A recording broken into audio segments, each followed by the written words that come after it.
இந்த வீடியோ கொஞ்சம் பாருங்களேன். கடவுள் நம்பிக்கை உங்களுக்கு ஜாஸ்தியா இருக்கா இல்லையா? இல்லை இருக்கு. நம்ம ஃபர்ம் பிலீவர் தான். சர்ச்சுக்கெலாம் போவேன். அது ஒரு நல்ல ஒரு ஃபீல் ஒன்று கிடைக்கும்.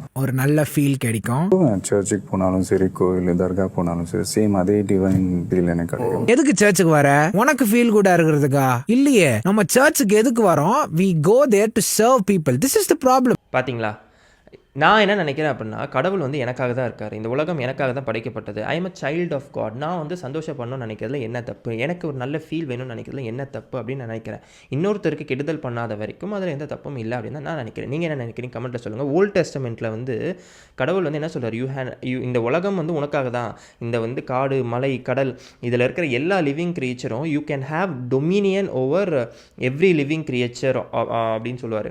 இந்த வானத்தில் பறக்கிற பறவை, மீன், அனிமல்ஸ் எல்லாமே வந்து உனக்காக படைக்கப்பட்டது. நீ வந்து அதை சாப்பிடு, நீ வந்து அதை எல்லாத்தையும் என்ஜாய் எவ்ரிதிங் அப்படின்னு சொல்லி தான் கடவுள் சொல்லியிருக்காரு. ஸோ வந்து நம்ம வந்து அன்வான்டாக வந்து சும்மாவே வந்து சீரியஸாக இருக்கிறோம், ரொம்ப பக்தியாக இருக்கிறோம் அப்படின்றதுக்காக நம்ம சீரியஸாகவோ ரொம்ப சோகமாகவோ அப்படியே இருக்கணும்னு அவசியம் இல்லை. சந்தோஷமாக இருப்போம், அடுத்தவங்களுக்கு நல்லது செய்வோம், கம்யூனிட்டியை பார்த்துப்போம், குடும்பத்தை பார்த்துப்போம், கடவுள் வழியில் நடப்போம், அவ்வளோதானே. இதில் என்ன நம்ம இந்த ஹெடோனிசம், சைக்காலஜி அதெல்லாம் செட் ஆகல பாஸ். ஸோ நீங்கள் என்ன நினைக்கிறீங்கன்னு சொல்லி கமெண்ட்டில் சொல்லுங்கள். நான் உங்கள் Richard Haswin. Love you all.